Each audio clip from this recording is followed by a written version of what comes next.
Right. So I think we should be live on Twitch and we should be recording if everything works as expected. So yeah, should we do like a brief introduction of ourselves maybe to begin with? Yeah, sure. Do you want me to go first? Yeah, please. Okay. So my name is Espen 33 years old from Norway. Been playing poker since 2004, but I took like a 6-year hiatus or whatever in 2010 to 16 or something, where I pursued a master's degree in brewing science, and I worked for 1 year in a Norwegian brewery after that. Then I started playing poker again after that. I was always playing poker, but not very serious during my master's degree and all of that because it's hard to combine too many things.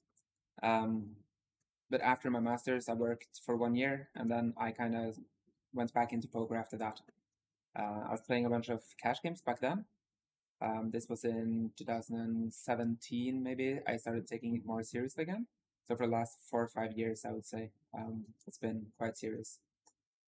Played cash games for a couple of years. Now I'm playing NTTs for the last 2-3 years professionally. Yeah. Cool. Thanks, first of all, for having me on your stream. I've thought about starting my own stream for a long time, and finally I'm going to do it next week. But Okay, nice. I'll tell people a little bit more about this at the end. So yeah, for those of you who don't know me, my name is Jan Filippi. I used to be a professional poker player for around 10 years. But now I'm a psychologist and I coach poker players. For some time, I was also working in like the corporate world. But ever since the first COVID lockdown, I'm 100% back in the poker world. And right now, I only coach poker players. Maybe in the future, I will expand my audience a little bit again to all types of nerds. Like I would like to get into esports as well. Work with traders and people in startups and IT companies and so on. But at the moment, all of my clients are poker players. And what I help them with is not only to improve their performance as poker players. That's usually like the main reason why people come to me. But it's always, and especially in like the later sessions and as we progress, about improving quality of life as a poker player in general. Because while poker does give you a lot of freedom and a lot of possibilities to be your own boss, to work whenever you want, wherever you want, basically, it also comes with a lot of downsides. Like a lot of poker players spend their whole life thinking about poker, playing poker, doing nothing else, and neglecting other areas of life. And I think that's really important for both for your performance in poker and for your enjoyment of life in general. So it's not only about 100% poker related things, it's about life in general as a poker player. So yeah, and my background in poker was I played professionally for about 10 years. 90%, 95% of the time I spent at mid stakes like NL 200 and 400 and PLO 200 and 400. And by far my favorite games were heads up, but I dabbled in a lot of different formats because I like to keep things interesting, try out new games. I also played MTTs for some time, but yeah, it was mostly NL and PLO heads up. That's cool. Heads up was my favorite game as well. I played exclusively heads up for like 6 years or something. Yeah. I think that's like a very pure form of poker, a lot of fun. So I can relate to that. Yeah, it's like this man-to-man combat, one-on-one. These days it's testing probably your less pure. fun because these days like all the people are so good and like it's so easy to solve the heads up tree. Like if you grind a solver heads up for quite some time, you're going to be very good. While back then there was no solvers, right? So you kind of had to freestyle it and think like what makes sense, what doesn't make sense. It was a bit more, yeah. Now it's a bit more robotic, the heads up game, I think, than it was back then. Yeah, and unfortunately, like most of the sites, they killed the format anyway. Yeah. It's not ideal, of course, for the poker economy if one very strong player can focus on one weaker player. So yeah, those were the good old days, but mostly, yeah, most sites don't want to support this format any longer, understandably, but I think it's still a little bit sad. Yeah. Interesting that you touch on the topic of how a lot of poker players are good. at maybe like poker and whatever, but they spend their whole life just playing poker, thinking poker, not doing much outside of poker, which I feel has been my life for the last couple of years at least. I mean, I moved into a grindhouse in London 2 years ago, and a few months after I moved into the grindhouse, COVID hit, and we went into lockdown, and UK was pretty badly hit, so we were like in and out of lockdown all the time. So basically, for the last 2 years, I've been not doing too many social things. Mostly just been grinding Sims and grinding poker a lot. Which is why now, like, I don't know if you see the background here, but we're not in London anymore.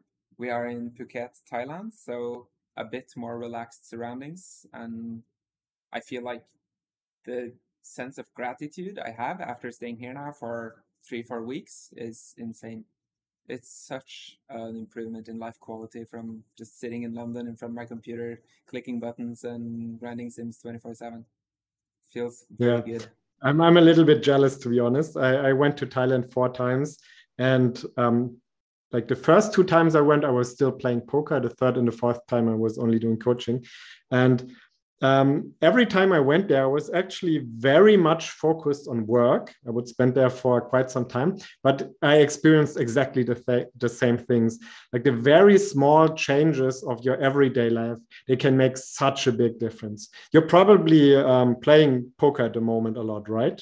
Or at least. I played 0 hands of poker since I left London. Yeah. Okay. Okay. 0. Never mind. The plan is just to treat this as like a boot camp. I'm going to be in Asia for a few months and then just Mhm. study poker a lot and improve health and fitness and stuff while I do that.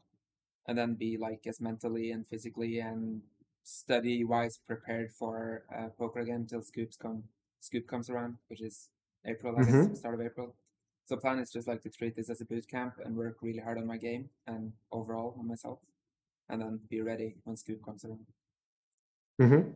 Okay, but yeah, this is the point I was getting at. You are actually working pretty hard, um, but these small changes of quality in life, they make things so much easier and so much more enjoyable. Doing the same thing back in London would probably be a lot harder and not as much fun. Yeah. So it's often not about making like these huge, enormous changes. Often it's just your sleep, working out, eating healthy, getting some sun, and all of a sudden the same lifestyle looks completely different. This is something that I experienced again and again as well. And while I was actually thinking about going to Thailand this summer, I decided not to go just because of it's so much hassle to get there. But what I do time and again is take small mini vacations to get my mind or to get to a different setting. And often I work during these mini retreats or mini vacations, but I realized that, yeah, if you're just in a nicer area, you get more fresh air, you move more, you get more sunlight, the same amount of hard work becomes so much easier. And that is something that I think you should make a habit, because in pretty much any professional area, but in poker, this is very true as well, people always feel like they have to grind hard, work hard for a certain amount of time. And then at the end of this time, there's going to be this magical wonderland where they can finally relax. And yeah, and then go into No retirement. such And thing. until then, I'm gonna work really, really hard, forget everything else. And that it doesn't work that way. For I can one, relate. I can relate. once you get there, sorry. I can relate to this. Yeah. I think most viewers and myself, we all can relate because we've all been there.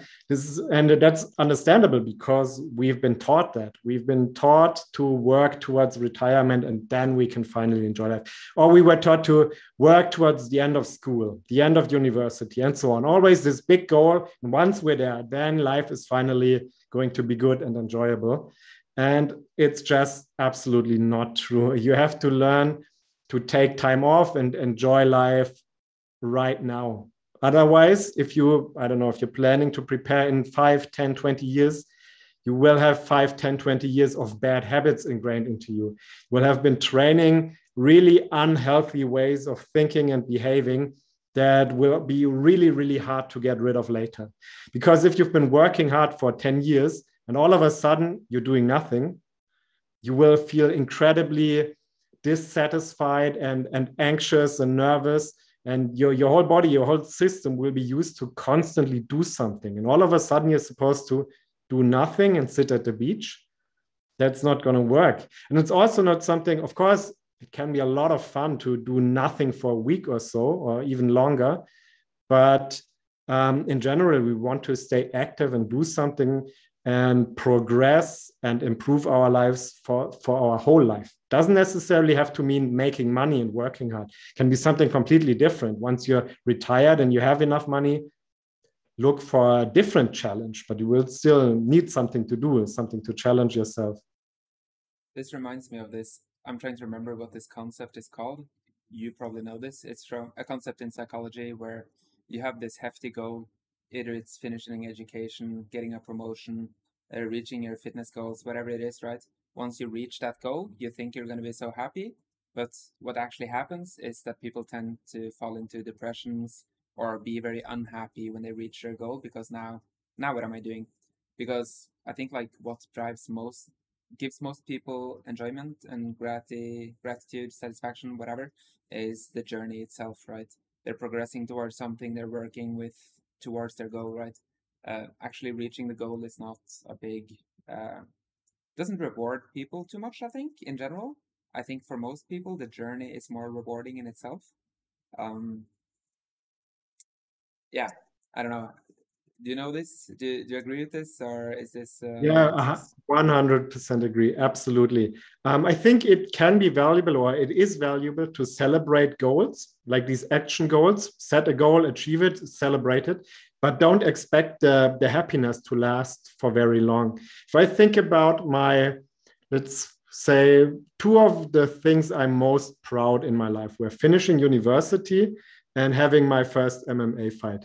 And they were both, I really, really enjoyed those things. They really made me happy for days. Like I can't really think of anything else that made me like a specific goal that made me so happy for such a long time, but it only lasted a few days. Exactly. And then I was like, what's next? And then I was, I forgot what this effect is called, but after any big event, whether it's positive or negative, we get quickly to our baseline of happiness pretty quickly. Whether you win the lottery or you lose a leg, after a few months, you go back to your base level of happiness. And your base level of happiness is not defined by how many goals you achieve, but for one, enjoying the process and your general quality of life, the small decisions you make every day, how healthy you're living, how good your social life is, and so on. That will affect your general happiness much, much more than achieving those goals. But at the same time, by all means, celebrate your successes, because otherwise you will not feel like you're making any progress. If you only have that one big goal at the end of the road, retirement or whatever it may be, or have the perfect body, you will, until you get there, you will all the time feel dissatisfied because you're not there yet. So by all means, set these small little milestones and celebrate them. I don't know, have a party, have a nice brunch, or have a nice barbecue or a nice breakfast when you win a tournament, or go on a nice weekend trip after you've finished a long tournament series. So by all means, do that, but don't expect this happiness to last forever. Enjoy it while it lasts, but then be aware that very quickly you will go back to your baseline of happiness. Probably a good idea to, once you finish that challenge or whatever it is, to have like a new challenge lined up or something else so you don't like fall into a rut of like now what I do. Have like a yeah. Yeah. Yeah, No, yeah. that makes sense. I think I think I've experienced this more than once in my life, like finishing my education as you said, and reaching some fitness goal that I did last year. And after I was expecting to be quite happy, and I was just not happy at all. Rather the opposite. And I was like, okay. While I was very happy throughout that journey, like eating healthy, exercising, being on that grind made me very happy. But once I was finished, I was expecting to be very happy because now I could take it more easy. I could like maybe have a couple of alcoholic beverages and eat a nice dinner or whatever. I thought this would make me happy, and in fact, no, opposite. So yeah, it's interesting how that works. Yeah, and these fitness goals, they are a very good example. If you don't learn to enjoy the act of working out or whatever sport you're doing, then it's not going to last. You might be able to get that. You might be able to push through that short time challenge where you work out really hard for 3 months or so, or you get to a certain body fat percentage or whatever your goal may be. You might be able to push yourself through that to achieve that goal. But if you don't like working out, if you don't enjoy the immediate the effects you get out of it, the way you feel, if it's all about pressure and stress for you and you're not actually having fun, then it's not going to stick long term. So for example, if you're looking to get into better shape, do something that you enjoy, do something that is fun for you, and where you feel like not only at the end of the challenge, but at the end of the day, at the end of the workout, or at the end of whatever your sports you're playing, that you feel like this is fun. I like this. I like the challenge. I like improving in that sport. I like learning about it. And but of course, if you have no experience with the sport, don't expect it to be fun right away. Often it takes time to get used to it and take some initial, get over some initial obstacles. For me, for Especially example, I something for hated running. MMA and stuff. Huh? I can expect it's a lot like this. MMA, jiu-jitsu, stuff like this, where in the beginning you're like literally gonna get your ass handed to you repeatedly, and you're just gonna, yeah, it's pretty rough to get started in those sports, I guess, compared to some other sport where you can like very easily see progression. Probably in fighting sports, mixed martial arts, and so on, it's probably quite rough in the beginning, I would imagine. Um, Yeah. Well, I actually I did enjoy the first few sessions. They were incredibly fun because it was something completely new, and by the time probably like one of the biggest challenges I ever gave myself. But after a few weeks, after getting into the grind and the initial motivation and fun is gone, it gets really, really tough because you realize how incredibly bad you are at it and how easy it is for everyone who has been training for a year or so, yeah, to just beat you up. Then it becomes really, really frustrating. And that is a long stretch of time where, yeah, you have to ask yourself, is this actually what I want to do? For me, actually, running was much harder to start enjoying. It took me years until I started enjoying running, but now I love it. Now I absolutely love it. I do it 2 or 3 times a week. But yeah, don't expect anything that you've never done before to be easy or fun right away. Try it out for some time. Expect some adversity and some excuses to pop up in your head, and gather some experience, and then ask yourself honestly, is this the sport I want to do, or is poker the thing I want to do? Almost nothing valuable comes easy from the very beginning. Sometimes that is the case, but most of the time it's not. yeah, that makes sense. That makes sense. Should we get into some poker stuff as well? Do you want to Yeah, talk about some? Do you want to help me with my poker mindset? Do for you have sure, for any sure. Yeah. easy solutions, quick fix to have a 100% solid mental game? Well, the only thing I can say about easy solutions is if anybody ever promises you an easy solution for a complex and important topic, don't buy their product. Yeah, That's just not how our brain works. And unfortunately, people are still looking for those easy solutions in pretty much any area, whether it's making money or improving their mindset or getting healthy. For none of that, there is any real easy solution. It all takes practice, it all takes hard work.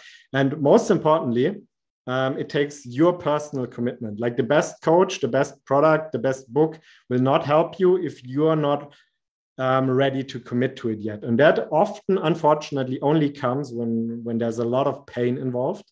If it influences your quality of life so much that you feel like there's no other option, I have to change something now. Sometimes, luckily, people are inspired by others. They see somebody else succeeding in that area, they feel inspired enough to follow them before they get sick or before they feel a lot of pain. But to be honest, most of the time, pain is the reason why people start changing something.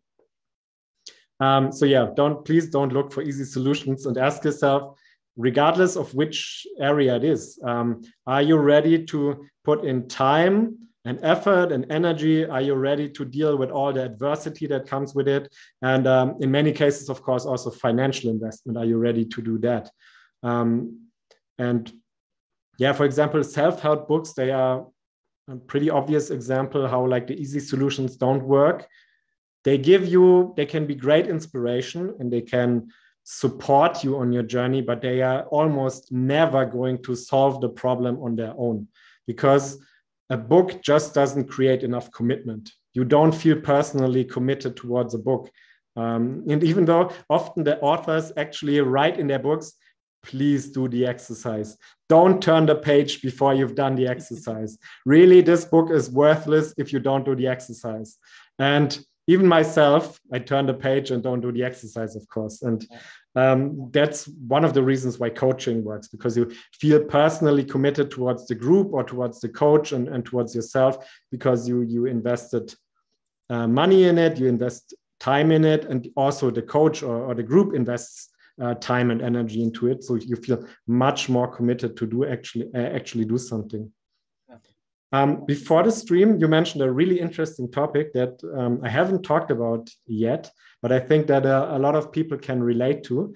And that is like the fear of looking fishy, or the fear of looking stupid, making a bold, aggressive play, and at the end, you get called and you look stupid. Can you maybe explain in a little more detail what you mean by it? And maybe I can give you some input on it.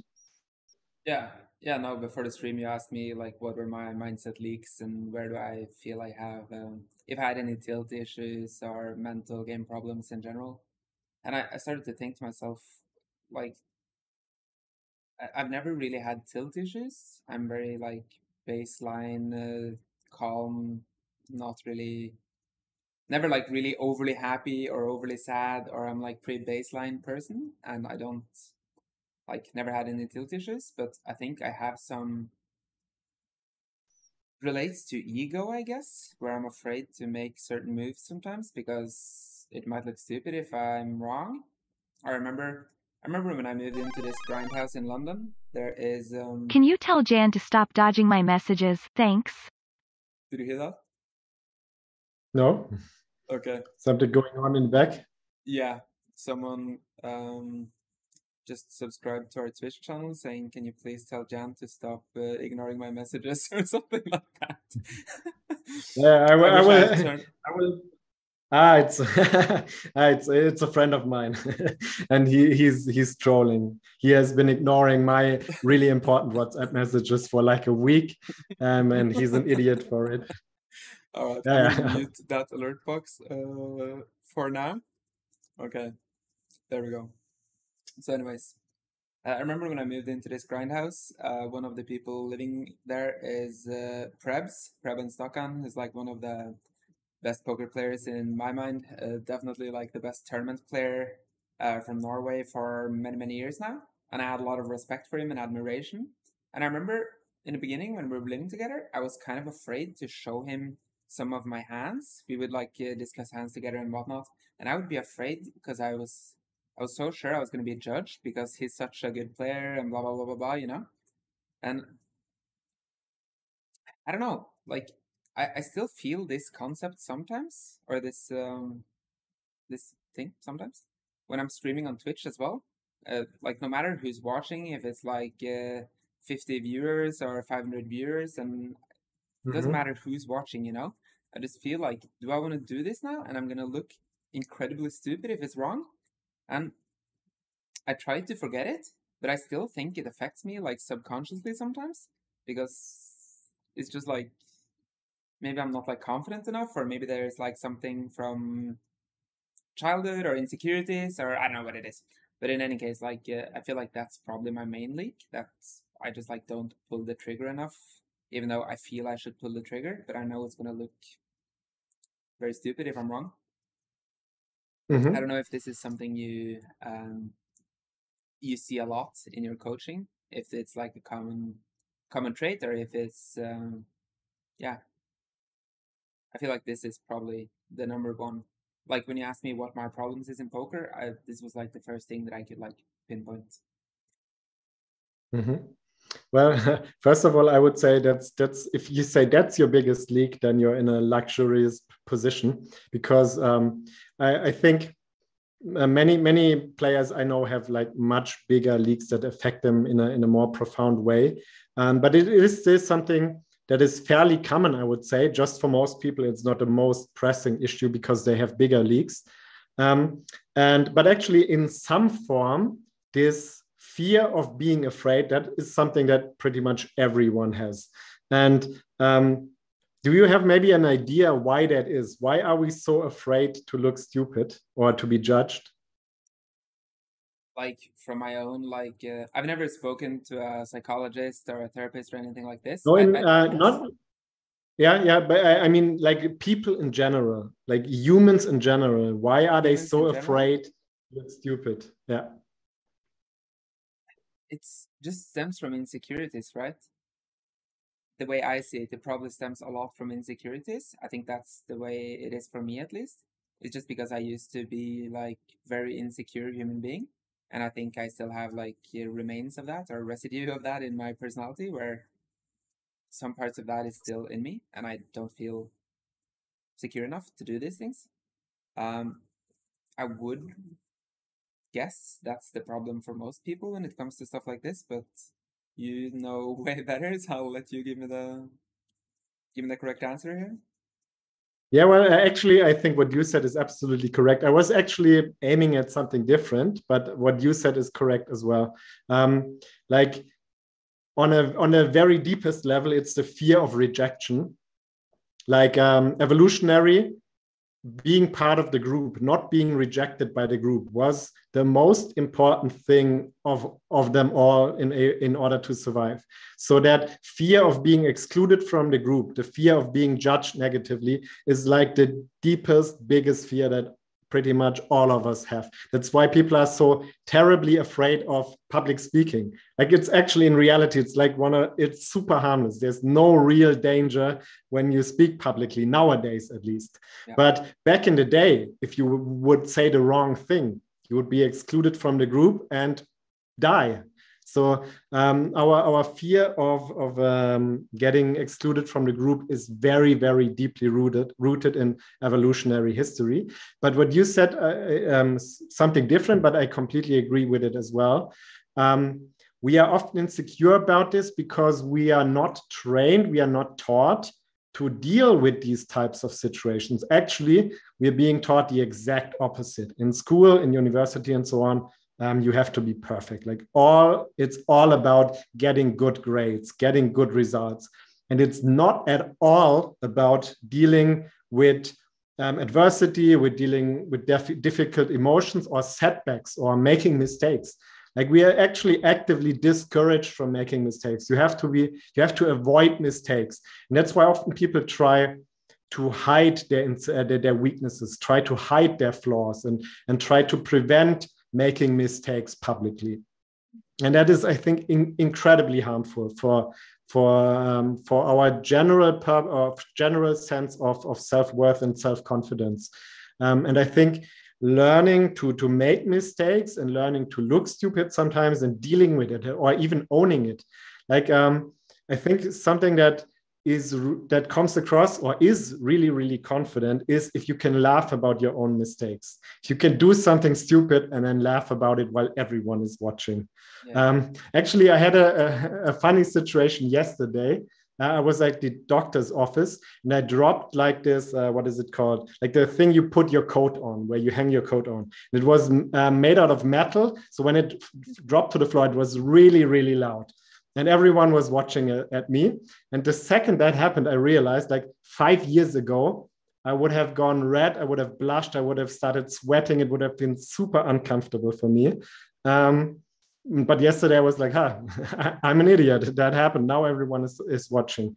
And I think that exactly the same concept would apply to you making stupid plays on stream or showing a coach a bad plays. If you learn to accept that fear or that unpleasant feeling and deal with it and not try to suppress it, not try to rationalize it away, not try to use logic to get rid of it, tell yourself, oh, I shouldn't feel that way, because that doesn't work. But instead accept, if I'm not very well practiced at this, if I've never done this before, it's going to feel weird. But I'm gonna get through this. I'm gonna deal with this feeling instead trying to get rid of it. And then step by step, you become comfortable with that uncomfortable feeling. And so step by step, it has less power over you. It gets less intense. The more often you expose yourself to it, and the more you take, and the less you take it serious. So at some point, you'll be in the same situation and be able to laugh about it and say, actually, that's something that, like the guy who just subscribed to you, Fabi, he's very good at this. Like, he can make fun of himself on stream when he makes those overly aggressive plays that sometimes can look stupid. But I think he's really, really comfortable in those situations. And I think that's an incredibly valuable skill to learn. And I think the way to do that is, well, actually, I just said you can't rationalize away, or you cannot use logic to get rid of that. That's not entirely true. You cannot do it in the heat of the moment. Like when you're already afraid, when you're already anxious, that's not the right time to use logic to get rid of that feeling. What you can do is to ask yourself, what is the underlying problem? What is the underlying assumption? And you might find out it's, I always want to look good. I never want to make mistakes. I'm always trying to look perfect on stream. You can question that assumption and come to the realization there's probably more realistic, more healthy alternatives. And you can do this through written exercises and reminding yourself of that. That might help to deal with that differently the next time it happens. But logic alone does not always work. It can work. You can change your assumptions. You can change your view on things. But I think dealing with the negative emotion in the moment is more important. And that is done through exposure, by slowly, step by step, again and again, exposing yourself to those uncomfortable situations and getting used to them. Maybe you've heard, or you've seen this example of exposure therapy when people are afraid of spiders, for example. Have you maybe ever seen this? I'm familiar with the concept, yeah. So at the beginning, if you have a really strong phobia of spiders, you don't put a spider on the person's hand right away in order to expose them to spiders. First of all, you show them a picture of a spider, or you tell the person, imagine a spider. Imagine having a spider in the same room. Imagine having a spider on your hand. Next step would be to have a spider in a glass at the end of the room, and come closer. And at the very last step would be to actually put a spider on the person's hand. So step by step, you expose yourself to that. And maybe you can think of a way how you could expose yourself to those to those situations that you described. Yeah, I mean, for me, it's not like, especially now anymore, it's not like a big phobia or whatever. I don't think I would have to have it like in a glass on the other side of the room or anything. I think I would be pretty fine just putting my stupid play right on the screen, so to say. I think, but I think it also comes with success and with how much inner confidence you have. Like now, for example, the last half year, I've been running really hot. I've just been sun running. And during those times, it's easy to laugh about your mistakes because you probably feel good about your play anyways, right? You're confident, you're winning. It's very easy. I would imagine, like, if you're on a 1 year plus downswing, and stuff like this might be a much bigger issue, right? So how to expose yourself to that and how to get over with it. I guess something where you just like go through a few tournaments that you played, go through every hand, find the ones you played the worst, then like just fire up a stream where you go through all of these hands and talk about how dog shit all your plays are. And really, that's not something I thought about, but that's, I think, a really, really good idea. Fun stream as well for the viewers, I guess. They get to berate you in the chat, be chat pros. Yeah, I don't know. I think it's an amazing idea.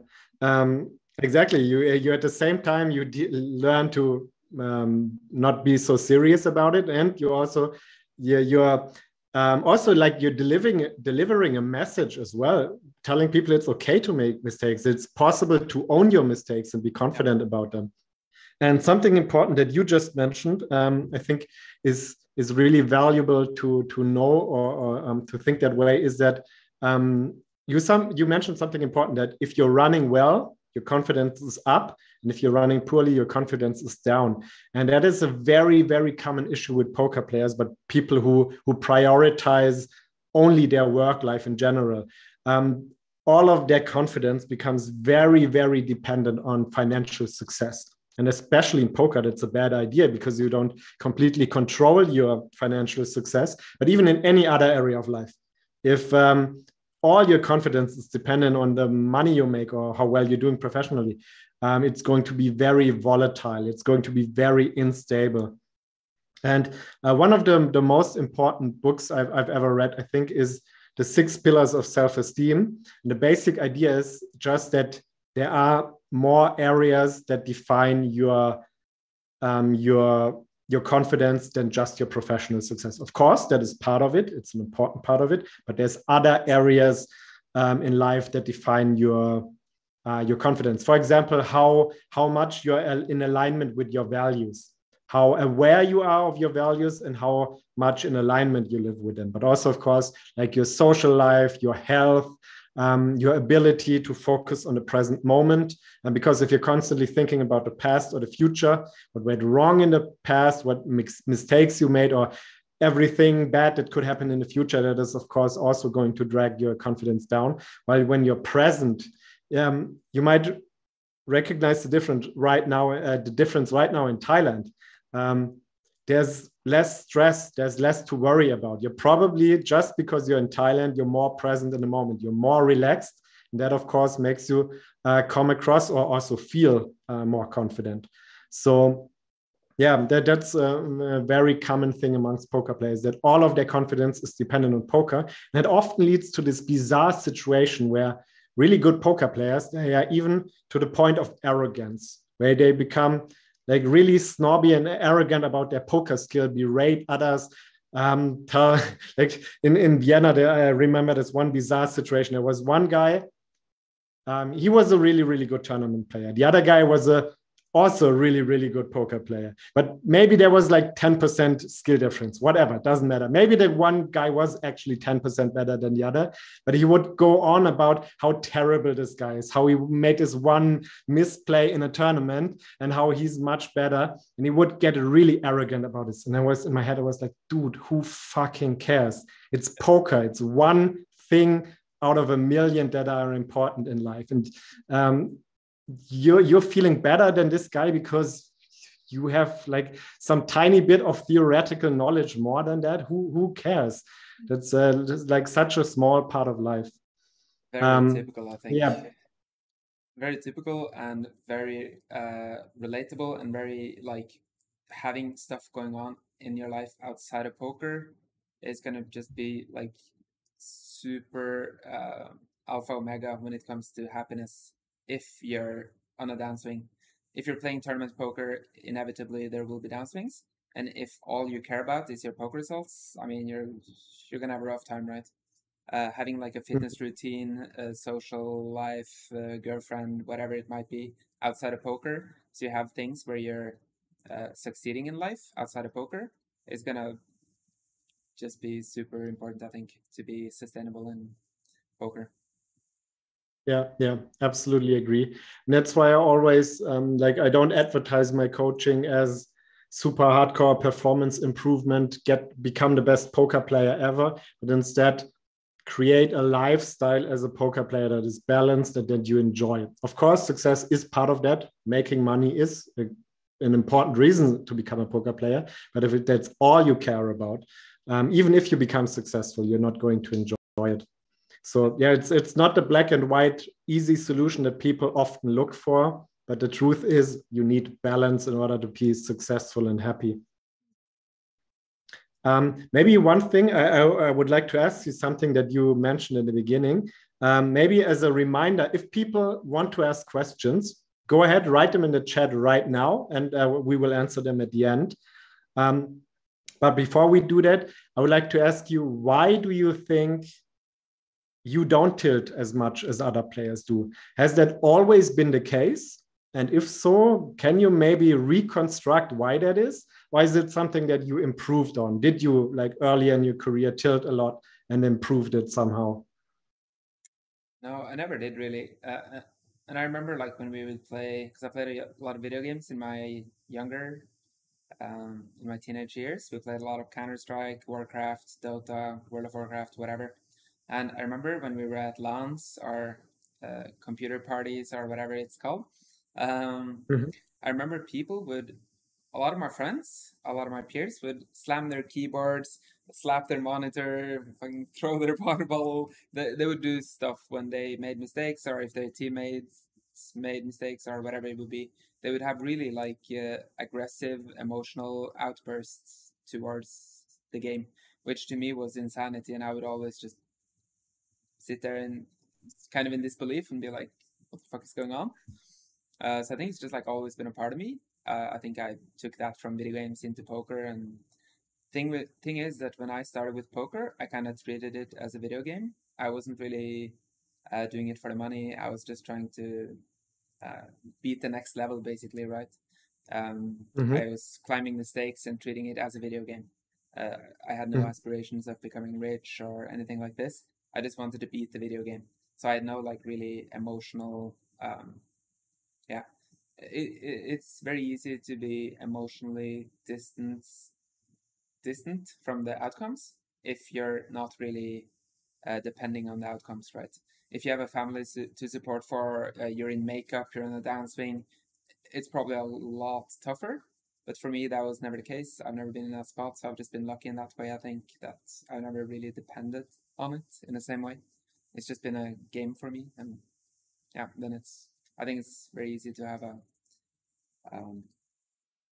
more relaxed mindset. Yeah, I think there's two really important concepts in what you just said. For one, people have very, very different preconditions or circumstances.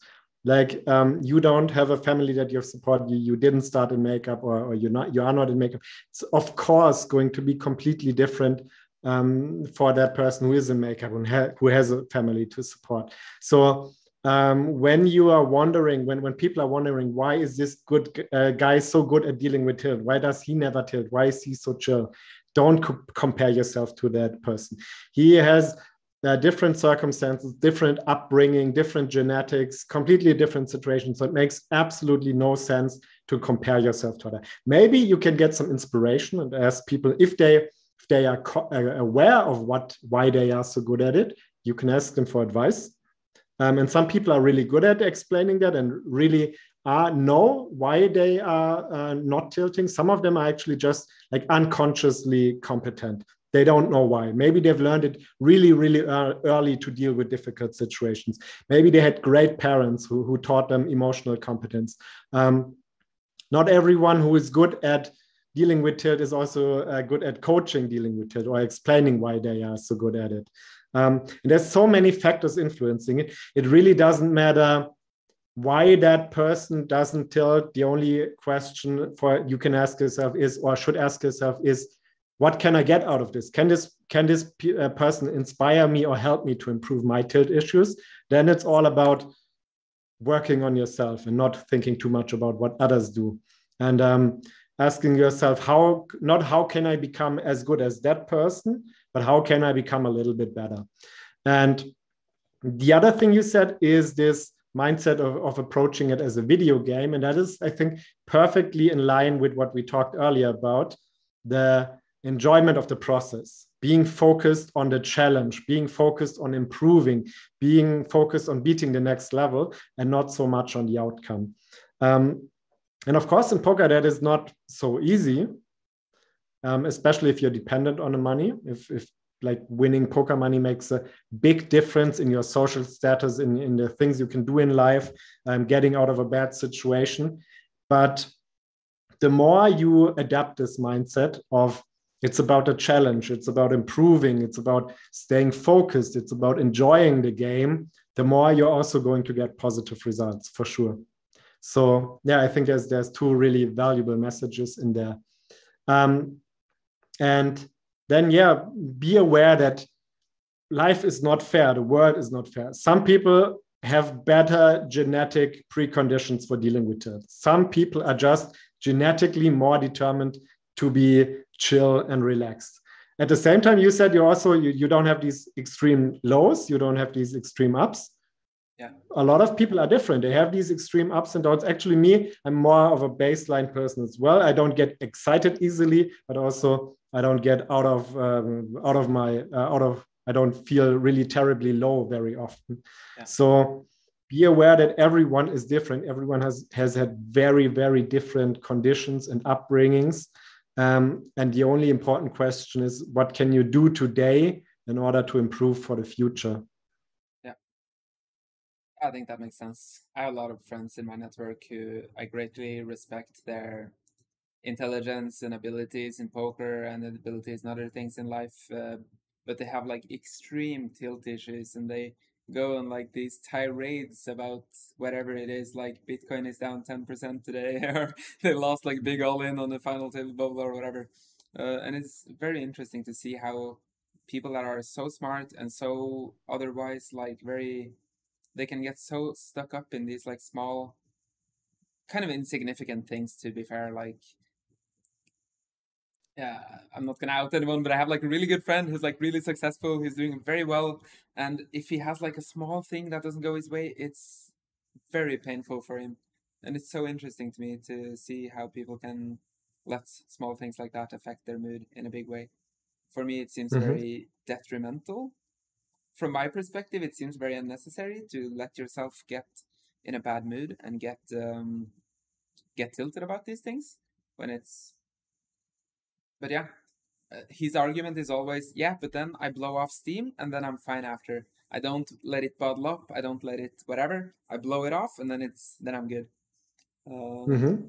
Yeah, well, if that works for him, if it doesn't, like the question is, do these short moments of anger and frustration do they add up so much, or do they last so long that they massively influence his quality of life?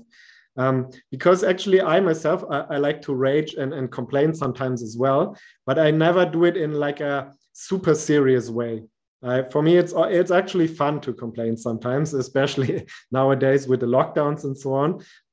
But I always, I don't mean it 100% serious when I do that, and it doesn't last for very long. So it can be a decent coping mechanism and a fun coping mechanism. The question is, does that diminish your quality of life in the long run if you do it for too long and too often? And only then would it be really important to do something about it. Yeah. So if he was complaining 24/7 and it would really affect his mood, then it would, of course, be a bigger problem. Yeah. I can relate. I also complain a lot about the mosquitoes down here, but it's mostly for banter, and it's not like, yeah. But it's fun to complain sometimes, just as a, yeah, I can relate to that. Yeah. I don't know, I think my favorite comedians and the funniest things in life, they often come from bad situations. They come from bad experiences you've made or things you can complain about. Sure. I think we have at least one question in the chat. I'm going to quickly go through it. And again, if somebody has a question that he wants answered on stream right now, go ahead and ask. Yeah, I'm going to get up the Twitch chat here as well. See what's going on. I wonder if my Twitch chat is loading now, if I just open the stream now. Oh, yeah, it does. I'm going to get up the Twitch chat. Let's have a look. So yeah, there's one on the confidence topic, and I think we already touched on the answer, but I'm going to go into a little more detail. What could be the reason for my confidence to be up and down from time to time? For example, if one day I can take a seemingly embarrassing situation like a boss, and another time a similar spot where I feel like a complete fool. I think especially these everyday swings in confidence, that's something that we didn't mention yet, is very often dependent on your current mood, on your current energy level, and not so much on your base level of confidence, because of course that is the most important thing. What is your base level of confidence? And that is dependent on these 6 areas from the 6 Pillars of Self-Esteem from the book, which I can recommend to everyone. But of course, your confidence also varies quite a bit from day to day. And I would say that is mostly about the very, very basics of healthy and happy living, like sleeping well. I realize sleep is probably the thing that affects me the most on a day-to-day basis. If I sleep 6 hours, everything is shit. I hate life. If I sleep 8 or 9 hours, everything is so much easier, and everything makes so much more sense. I feel so much more comfortable. But then, of course, food, like eating healthy, will make you feel so much more energized, so much more able to deal with whatever life throws at you. Imagine you've had shitty fast food for 3 days in a row. You will feel really low in energy. You will feel depressed even. And everything will feel like too much. Everything life throws at you will feel like it's overwhelming. It's too much. It sucks. If, I don't know, if you've fasted for a few days or ate really healthy for a few days, all these challenges might even feel amazing because you have something to do. You have something to spend your energy on. And then lastly, of course, like relaxation, socializing, not being overwhelmed with work, but having the right amount of work, like feeling like you're progressing, you're doing something valuable, but at the end of the day, you're able to relax and enjoy that success. That's really important for your everyday mood and confidence swings as well. Yeah, I think that makes sense. I can relate to the sleep part a lot. I think sleep is... I'm going to guess that you've also read Why We Sleep, Matthew Walker. Mm-hmm. I feel like a lot of people who are into self-development or anything related to that have read his book. It seems like a lot of people are bullish on sleep these days. But yeah, recommend it to the guys in the chat. If anyone has not read the book on sleep, read that and you're probably going to take it more seriously. And I agree that it's something that helps a lot. Yeah, I would actually say sleep, at least over the past few months, has been one of the topics that I talked about most with my clients because almost everyone struggles with it, which is natural, of course. In the poker world, you have these crazy schedules, and it's very easy to tell yourself, I have to grind more. The games are good right now, or I'm down. I have to win back. There will always be reasons to play longer, regardless of what happens, whether you're up, you're down, whether the games are good, or there's a tournament series going on. You will always find unlimited amounts of reasons to play longer and to push past your sleeping time.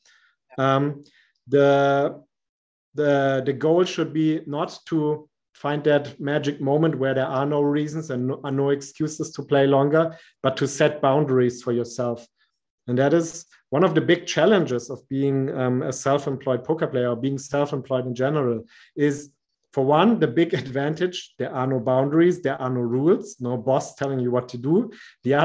On the other hand, the big disadvantage is there are no boundaries, there are no rules, nobody telling you to leave work at a certain time.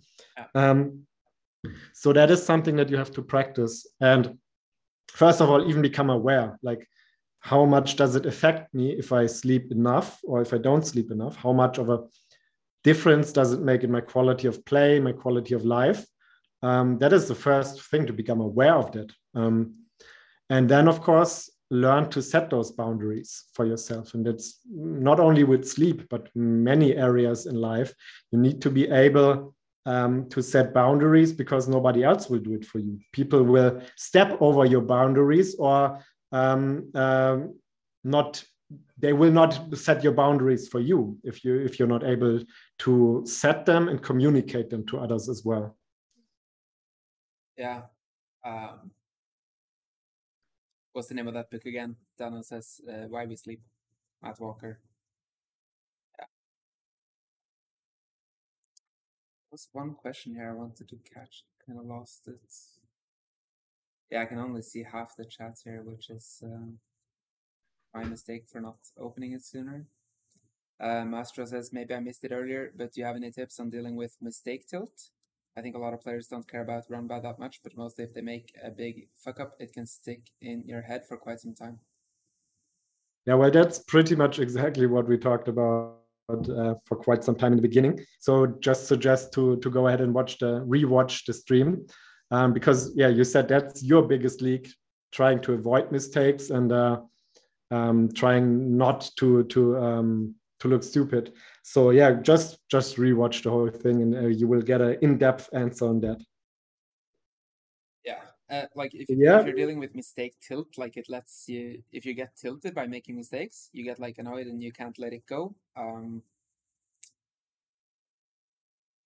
Probably just like realize that mistakes are meant to happen. No one plays perfectly, and it is just part of the game. I think it's people hold themselves usually to too high standards. They expect themselves to play perfectly. They expect to not make mistakes. But even if you look at the big 100Ks and stuff, you'll see Michael Adamo make mistakes. Even like the very, very best people who play ish perfectly, they'll make mistakes. Everyone does. And if you let yourself be dragged down by that, it's just rough. Rough life to be a poker player. It's the same concept, like the tilt after making a mistake it's the same concept basically on how preventing or dealing with the fear of making a mistake. It's the same concept, except that it's part of it. Expose yourself to it, make mistakes, and instead of trying to avoid them, allow yourself to make mistakes. For one, realize everyone that makes mistakes. It's normal, it's human to make mistakes. And on the other hand, the way to deal with the tilt is not to suppress it or not criticize yourself for being tilted, but instead say, we hate making mistakes, so it's normal to feel angry. I accept that. And so step by step, the more often you tell yourself, it's okay, I accept that, the more you're taking away the power of the tilt, and the less it will actually affect your behavior. Because the way to not tilt is not to completely get rid of all of negative emotions. That's just not possible. You will step by step learn to, they will affect you less. But what is even more important is that you stay in control of what you're doing. You can feel angry. That doesn't mean you have to behave angry. You can feel tilted. You can be frustrated with your with your mistake, but that doesn't mean you have to play poorly for the rest of the session. You can learn to direct your attention back to playing, be in the present moment again, and focus on the next hand. And both, like the part of acceptance and directing your focus, staying in the present moment, both of those skills are something that you practice through meditation and similar exercises. I was going to say that as well. I think meditation helps a lot of people in this one, like, because meditation basically trains your brain to redirect your attention, or to focus your attention where you want it to be, or to I think, like, I mean, these days it's not news. Like, everyone who is interested in self-development at all are bullish on meditation and journaling and sleep. It's not news to anyone, so I'm not going to go down that route. But yeah, I don't know where I'm going with this. Even it's just a random rant. But meditation. But yeah. I mean, meditation is doing exactly this, what you're talking about, redirecting your attention to where it needs to be, and then moving on. I would agree that everyone has heard about it and that everyone knows the positive effects, but that doesn't mean everyone does it. And also because this mindfulness meditation has become so mainstream that people use the term not exactly as it is meant often. Many of these exercises that you find on YouTube or on the apps, they are not exactly mindfulness meditations. They are often visualization or hypnosis exercises, which have positive effects as well and have a lot of similarities. And often it's not clearly defined. Some mindfulness exercises have visualization elements in them, but often these terms are just used randomly, and not everything that is named meditation is actually meditation. And I think, therefore, it's really, really valuable to learn it from a real teacher and not only from an app. Because, for one, you get to learn real meditation and learn the difference between the different types of exercises and what they can do. They all have their justification. They all are helpful, they all are useful, but they have different effects and different uses. And on the other hand, for the most part at least, the apps don't teach you the philosophy behind it. Sometimes they have small elements of it in them, especially Waking Up, which is my favorite meditation app. But yeah, exactly. Mm-hmm. But a lot of the philosophy is lost if you don't go to a course or learn it from a coach or wherever. The philosophy is just as important as the practice. So and these videos and these apps, they are really, really helpful tools. And I use them myself very regularly, but they are no replacement for a real course or a real workshop. What's your thoughts on, because this is interesting, like what's your thoughts on not following any meditation procedure or whatever, but doing something it's not even meditation, but actually just sitting down and processing. Sit down in a quiet room. You don't need to sit in some super hard lotus pose or whatever. Sit down, lie down, whatever it is. Make yourself comfortable, and then just like turn off everything and process thoughts. Because for me, this is something that I've struggled with over the years, because I've always been very, or not always, I was very lazy as a young human being. But in my adult life, I've been very trying to improve myself and trying to learn new things, and being very like always, like if I'm commuting or if I'm walking or whatever, I'm listening to podcasts, I'm listening to audiobooks, always trying to improve myself, right? While in fact, there's a lot of research supporting the fact that you should just be walking without anything on your ears. Just walk, process things, let things like sink in, and like all this. And I feel like doing that, having like a walking, not meditation, but just walk, let things process, sit down, let it process. What's your thoughts on this versus typical meditation, either if it's waking up or headspace or whatever, where you follow like a guided meditation, you do breathing or you do visualization or whatever it is? Because for me, I feel like I've tried all of these apps. I've done a lot of different meditation techniques. Tried all of it. And for me, what I feel has given me like the most benefit is when I have not tried to quote unquote meditate, but when I actually just try to process thoughts. I don't try to even, because I feel like in a lot of these meditation things, you're supposed to like, okay, you're supposed to acknowledge the thought pops up in your head. Now, like, sort of like move along, leave it, and go back to focusing on your breath, you know? What's your thoughts on, instead of doing this, just let the thought come, just process it, finish it, and then move on to the next thing that's swirling in your head? Because for me, being like this personality where I'm always trying to learn, always trying to improve, never letting things really process. Like if I'm in the gym as well, listening to music, like always something in my head, always input, never quiet. Mm-hmm. What's your thoughts on like actually setting off time to just be quiet and let stuff happen in your head? I would say it is a meditation technique, but it is probably the hardest one. It's like an open meditation where you don't set any goals, where you're not following a certain procedure, but just letting. Is it only about thoughts or anything that comes to mind, like visual and audio impressions as well? Or is this what the technique you talked about really only about thoughts? Well, I don't even know. Like, I don't remember if he even spoke about this, if it was Naval or some like 200 IQ thought leader in the space. I don't remember who talked about it. But he just said, like, just sit down and whatever happens, happens. Don't try to force it. Don't try to focus on breathing. Don't do anything. Just sit there, let thoughts come, process them. Good. So I guess it could be anything, like whatever comes to mind, right? Mhm. Yeah, well, I would say that is like actually a rather common mindfulness meditation technique. There's of course different schools of meditation, but I would say that that's a mindfulness technique, and that is because we are so not used to doing nothing and having no goal, no agenda, no guidance. This is probably one of the hardest meditation techniques you can do, and therefore also one of the most valuable ones, because it teaches us or it helps us to just be for a moment, not have a goal on mind, not constantly be on the run. It is fun and it is important to be busy and to do something, to go after goals, but it is just as important to sometimes not have an agenda, do nothing, just not even with the goal of enjoying the moment, but just experiencing the moment, which will lead to enjoyment often, but not always. Sometimes this type of exercise can be very, very unpleasant as well, because negative thoughts come up or negative emotions. But I think, yeah, this is one of the most valuable techniques for sure.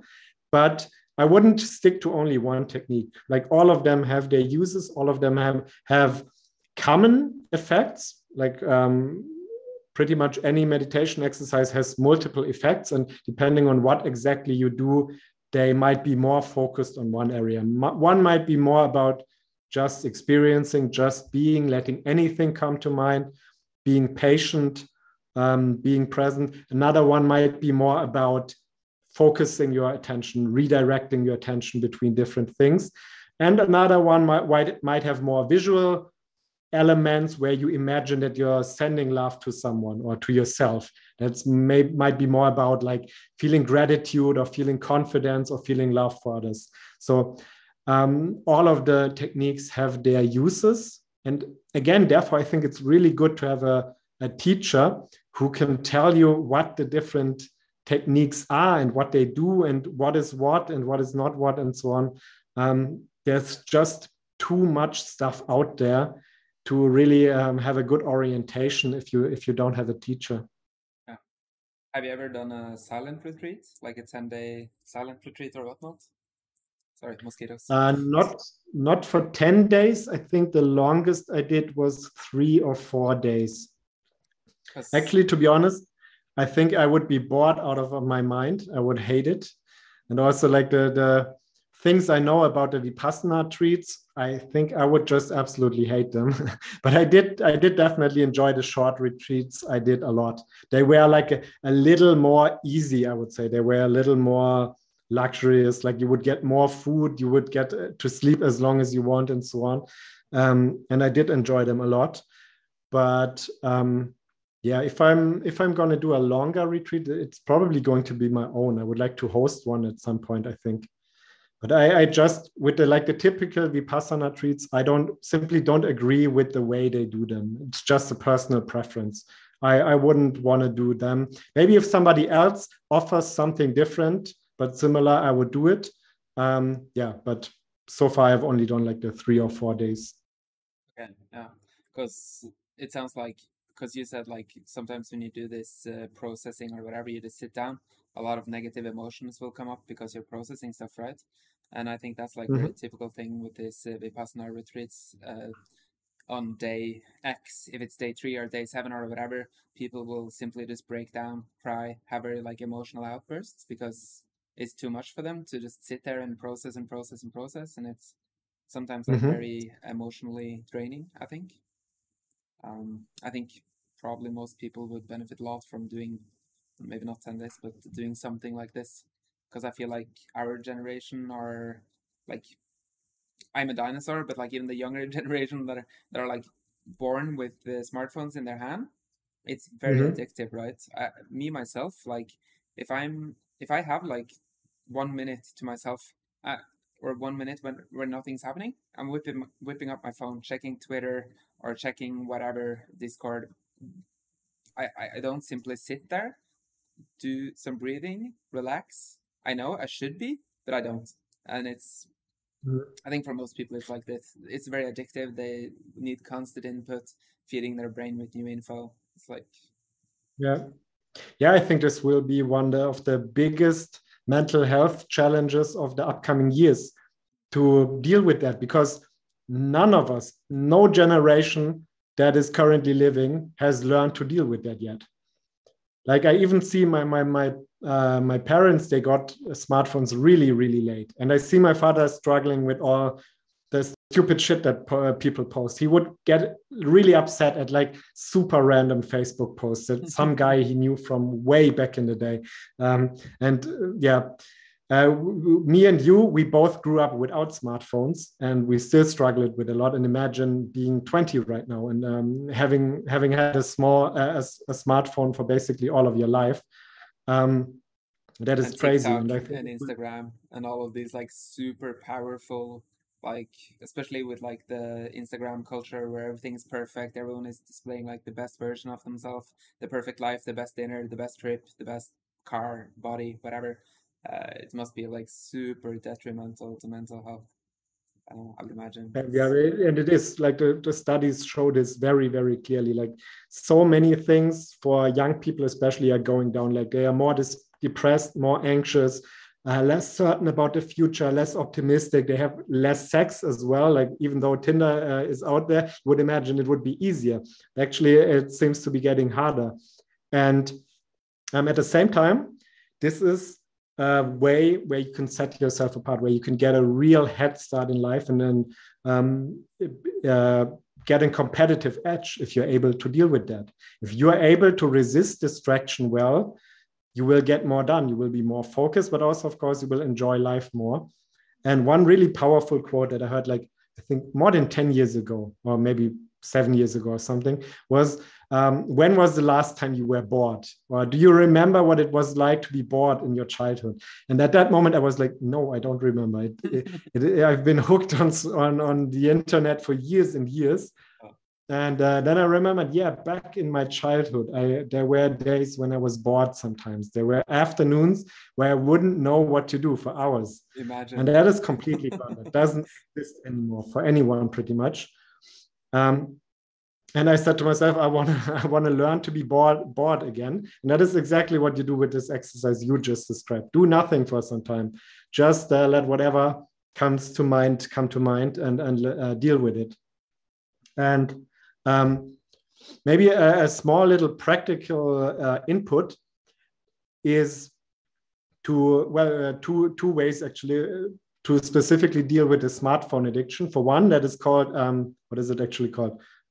Stimulus control. Make it a routine to remove your smartphone from your vision, because like the stimulus of having your smartphone in your vision or in your pocket is one of the reasons why you grab it so often. You see it or you have it in your pocket so often. So if, for example, you make it a habit of turning it off before going to bed and putting it away in a cupboard, so you don't see it when you get up in the morning, or you best bring it to a completely different room and turn it off, it will make it a little less likely that you grab it first thing in the morning. And the other thing I think that is more important and more valuable is like recognizing the urge and getting out of that autopilot mode, because often you grab your phone, you don't even know why. You're just grabbing it, you're opening it, you start doing something, and like 15 minutes later, you ask yourself, why the hell am I holding my phone? Maybe you had maybe you even had a specific reason in the beginning, but you didn't have a reason to spend 20 minutes on it. And you are fully unaware of it. You're completely in autopilot mode. And then again, that is something where meditation can help, but also like this small everyday exercise where you, for example, you put a reminder on your phone, or you make a note or whatever, something that reminds you again and again to recognize that urge. And what I realize, I still spend way more time on the phone than I would like, but I think I've cut it at least in half. And what I often catch myself doing is I have the phone in my hand and I recognize this urge to open it for no particular reason, and I put it back. And every time I'm able to do that, I'm a little bit proud of myself, because we all know how difficult that is sometimes. So make it like a game or a challenge that you remind yourself, or that you recognize that urge before you get into that tunnel autopilot mode where you just randomly surf. And I think that's really helpful. It's like a good idea, yeah. think a lot of people would benefit from that. I think I'm going to start incorporating some rules myself. Like lunch without phone. Just leave it somewhere, go for lunch. Just Yeah, small stuff that's like another this. good way. Pick certain activities where you leave your phone at home always. Like I like to do it for lunch, for example, or for eating in general. I just simply keep the phone in a different room. Or when I'm going out for like a walk or a biking tour or a day trip, if I don't absolutely need it, if it's not absolutely necessary, I will leave the phone at home completely. I always, every time I do it, I realize how good it is, how much more enjoyable the trip becomes if I leave the phone at home. That makes sense. I'm in like a bit of a dilemma there now because we're trying to produce a lot of social media content. We're being very active on Instagram, Twitter, streaming on Twitch, doing all of this with overbetexpress, and it's yeah, it's hard to not be with your phone if you're trying to produce all this content, right? But it doesn't mean that I need to consume that much content. I can still like set up tasks, like I post then and whatever. But during lunch, my phone is away. I don't scroll Twitter or refresh my whatever it is, yeah, making small rules to do what you can at least to have less exposure to, especially social media. I think is probably a very good idea. I had like a month Yeah, actually where I did like a digital detox. I deleted all the social media apps from my phone, all Twitter, Discord, Instagram, whatever, everything gone. And I found that month it didn't help too much. I just spent more time reading news pages and stuff like that. So I guess I didn't set strict enough rules. I should have just like turned off internet on my phone, and that was the rule, or something like this, and have like somewhere where people could reach me if it was important, and I would check Messenger once every few days or whatever, something like this, because I just found a substitute. I was without Instagram and Twitter, sure, but I was reading financial news or crypto news or whatever it was, like many times per day instead. So yeah. that didn't work. I think like a real digital detox is difficult to do. You'll probably have to go like to a really nice island or somewhere in nature. And I think it can be a great idea to become aware of how much of a difference it makes in your quality of life to consume less social media. But at the same time, it's not a long-term solution. And I think finding a long-term solution is way more important than having this one big gesture of going offline for like a month. I think both me and you, we want to use social media. It has incredible upsides as well, but we want to use it in a healthy, productive way. And I think this is more about practicing regularly and becoming better at it step by step, rather than making this one big move where you get completely rid of all of it for some time, which definitely can have its value. And like going offline for 1 or 2 days, which I sometimes do, it reminds me of how big the difference can be. Or just the past 2 days, I didn't do anything actively on Instagram. I checked it a few times, but I didn't post anything. I didn't write anyone. And my days were so busy outside of my outside of the online world that I didn't even have the time to use social media. And I immediately felt so much more relaxed, so much more happy, and so much more productive. Like this was a good day at the end of the day when I went to bed. So I would, go ahead if you want to try that, do that digital detox for some times. But I think long term, it's more about developing healthy habits with your digital tools. For me, that, for example, included deleting Facebook. Why make it harder on yourself? If you don't really need it, fuck it, delete it forever. I'm not sad because I deleted Facebook, but I wouldn't delete my Instagram account. It's too valuable. Wouldn't delete my Discord account either. But at the same time, I know never ever in my life will I create a TikTok account, regardless of how much money and how many clients are out there. That's just too much. It's just too stupid. It's too shallow. It's too much information, too much stimulation. So yeah, if you ever catch me on TikTok, I will pay you $1,000. Oh, makes sense.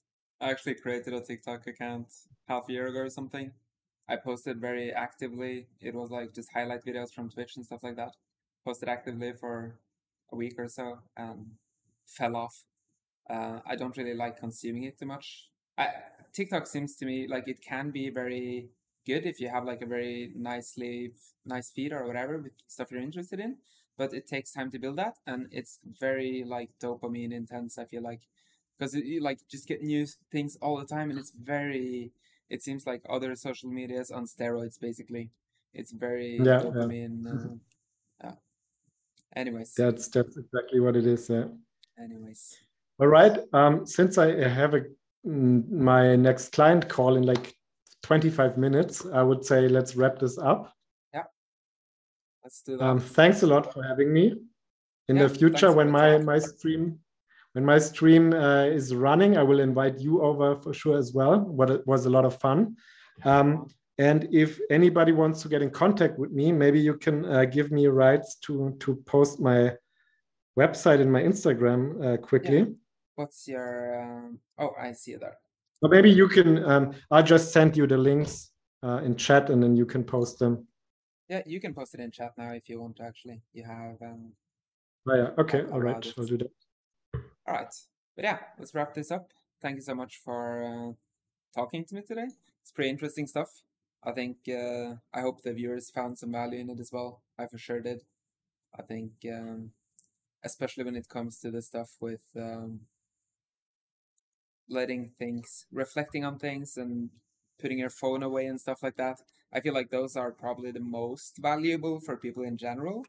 Like, sure, we can talk about tilt issues and we can talk about whatever, being afraid to pull that bluff in the river because you don't want to look stupid or whatnot. But in the end, like if you can make people put their phone away for an hour a day or something like that and just sit down and not have any input, not have any dopamine, just think, process, whatever. If people can do that, I think, I think that's a lot of value. Yeah. Like the basics, it doesn't really matter if it was with the executives and when I was still working in corporate or with the poker players now. Most of the time, we don't talk about poker specific things, but we talk about the very basics of being successful and being happy and creating that balance. So whether you're a poker player or anybody else, like at a very basic level, we all have the same basic human needs. And that's what I mostly talk about. Yeah. All right. Well, let me know when you get your own stream up and running. I'm happy to come on. And yeah. All right. Cool. Thanks again for having me. Thanks to the viewers for the nice questions, and see you around somewhere. All right.